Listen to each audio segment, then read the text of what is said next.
Welcome to the political porn theater, the theater of the absurd, theater of the insane. I'm your host, Scott William, your usher, if you will. Come on in, have a seat. Well, today we're going to talk about, first topic we're going to talk about is the assassination attempts against President Trump. Since the mainstream lying media doesn't want to cover it. Take a look at the first attempt character here. He's the guy on the right, Matthew Crooks. The guy on the left is Senator Pocahontas. Uncanny resemblance. Anyway, the mainstream media wants you to believe that this guy acted alone. I don't think so. I mean, he put together like 2 or 3 bombs. I mean, if you went online on Google and started to typed in how do I make a bomb, that would right away there'd be bells going off somewhere. And maybe they did. Maybe that's what he did. And they just ignored it because they want him to do their dirty work for them. So, and I saw a bomb expert on saying that he couldn't have done that on his own. He would have had to have help. So he had to have help. If he was just a lone gunman, whether he was a lone gunman or not, he was inspired by the way Democrats have been talking, calling Trump a threat to democracy. Like he's going to be there forever. He's never going to leave the presidency. Well, he's already left the presidency on a very questionable election. And I'm not sure I would have, because look what they've done since. They've tried to put him in jail. They've tried to kill him. And it's not going to stop. Second guy, I mean, there's lots of things you can say about this situation. I mean, a lot of odd things going on with the Matthew Crooks story.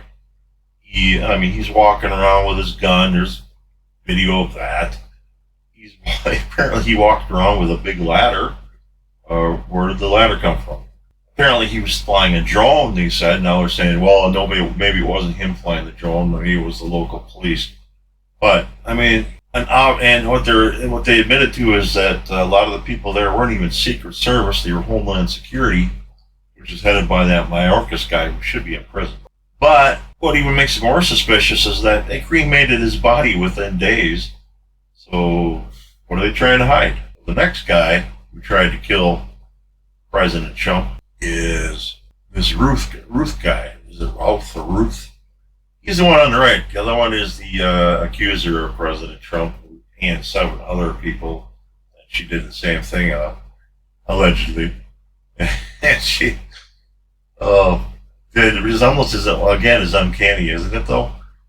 And this guy, he knew where Trump was going to be, and it wasn't announced.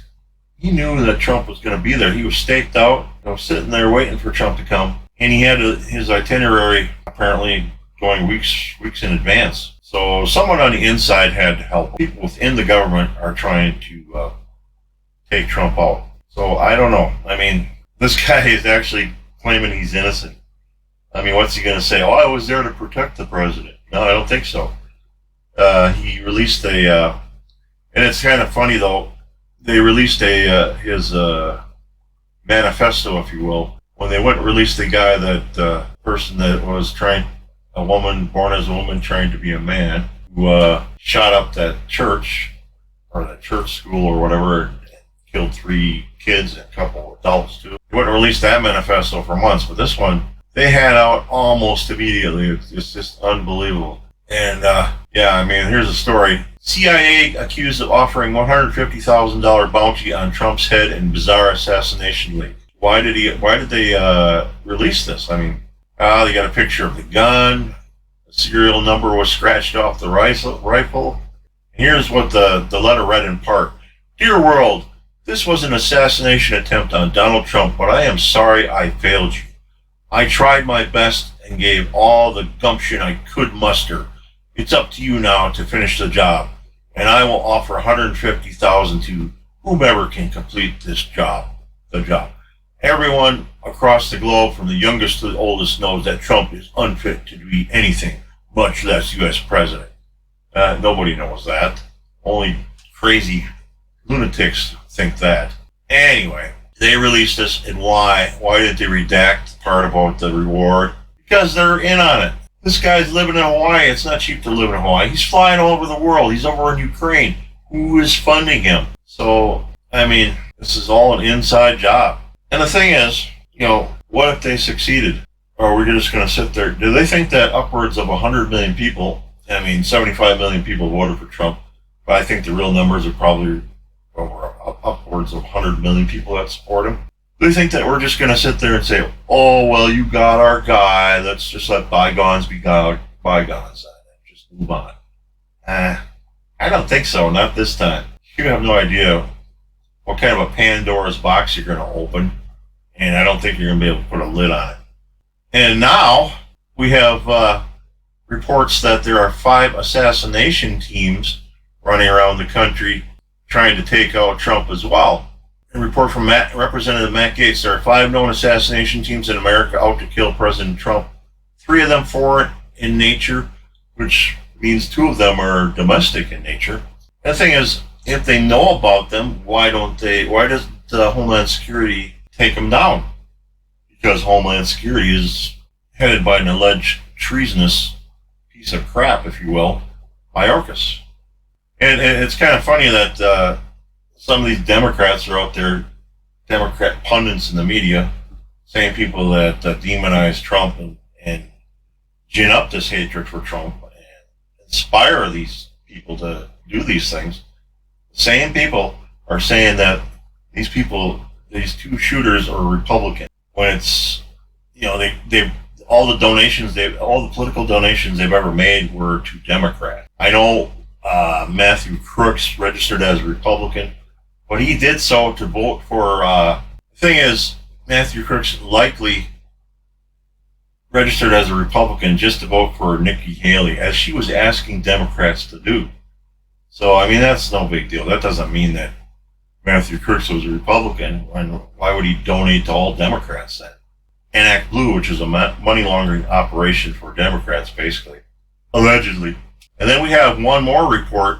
Informants claim Trump's plane is targeted for assassination. 9 surface-to-air missiles smuggled into the U.S. So, 2 independent sources have provided corroborating reporting to our team, stating 9 surface-to-air missiles have entered through the U.S. on New Mexico border point of entry. The intended recipients of these weapons are 3 teams operating within the U.S. whose intent is to target Trump's plane. So, in my opinion, they plan to obviously, and maybe it is Iran, but they're planning to blame Iran regardless if this happens. But the blame still lies with Mayorkas, Biden, and Kamala Harris for opening that border wide open. Oh, did I say Kamala instead of Kamala? Oh man, my bad. So anyway, regardless if this happens, maybe it is Iran, maybe Iran would be part of it. And obviously there's certain elements that would like us to take out Iran.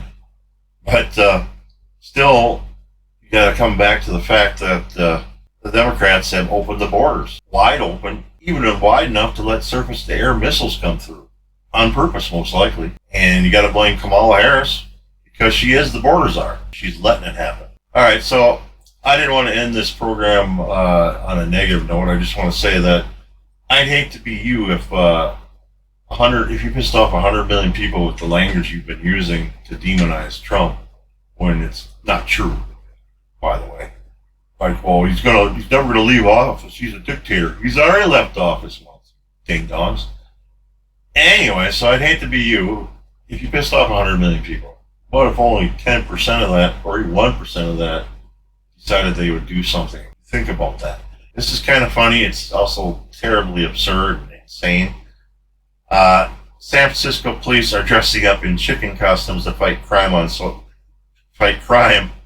and the social media replies are savage. I bet they are. One person says maybe they could clean up some of the feces between citations. Stop robberies, burglaries, and carjackings might be a challenge in that uniform. So police captain Amy Hurwitz told San Francisco Chronicle she is confident the exercise will stop drivers from running over people. I don't want them to get run over, she said. But the costume is so bright, it's like, how can you miss it? Well, they do. I just want to show you the video. Strategy to ticket people who are not yielding to pedestrians.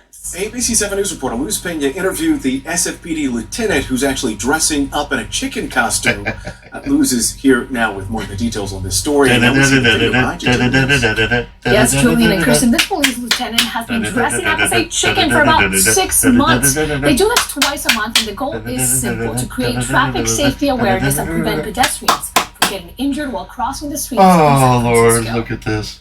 As cars are going 40 to 50 miles an hour through this busy intersection in San Francisco's Ingleside neighborhood, the person wearing a chicken costume is giving residents here hope. The one wearing it, Lieutenant Jonathan Ozol. I see a cop in a chicken costume. Thinking about, all right, police lieutenant, hope right away, serious work. Obviously. I'm going to dress up in a chicken outfit. He showed us his strategy. Always be careful. Be careful, always. Every time SFPD Lieutenant Ozol crosses the street, he's a decoy. Watching behind him are 3 police officers ready to ticket anyone who doesn't stop. Go get him. Giving drivers ample time to be able to see us and to be able to stop in time. This operation started 6 months ago, and like every great idea, there's been iterations to it. The first costume was a Big Bird one, followed by another chicken, even a unicorn, another officer, and now down to this one. All this with a goal in mind. Just to get people to slow down. The one behind this strategy, Captain Amy Horwitz. We really had to think out of the box. We were having fatalities from people who were crossing the street in the crosswalk. They were being hit by cars and killed. According to city data, every year, about 30 people lose their lives, and at least 500 more are severely injured while traveling in San Francisco streets. So far in 2024, there have been 23 traffic fatalities. 18 were pedestrians, and according to Waukesha, the majority were on crosswalks. You just crossed the street and somebody didn't stop. Yeah, it happens a lot here. The driver who didn't yield to this pedestrian was stopped by officers. And yes, despite the bright suit, it also happened to Lieutenant Ozol while we were there. Surprisingly, some people say they don't see him. I didn't see that chicken crossing the road. But they're mistaken about the rules. Residents here are thankful, but also want permanent solutions. They don't stop. They stop when the police are here. And yes, people do ask the question, why did the chicken cross the road? And in this case, do it for traffic safety and awareness. So you want to be a police officer in San Francisco. You can't arrest anybody who steals anything. You can't arrest anybody who exposes themselves and craps in the street.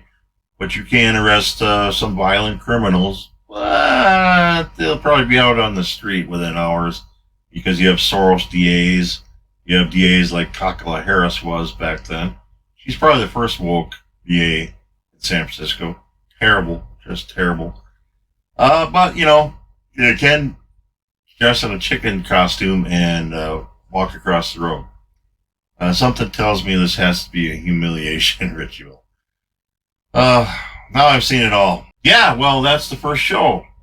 And I'm going to be posting this on YouTube and Rumble. Rumble's will probably be a little less edited because they tolerate more free speech, or truth, in other words. But yeah, the show is short and sweet. They're all going to be, just like my attention span and most everyone else's. Bye-bye.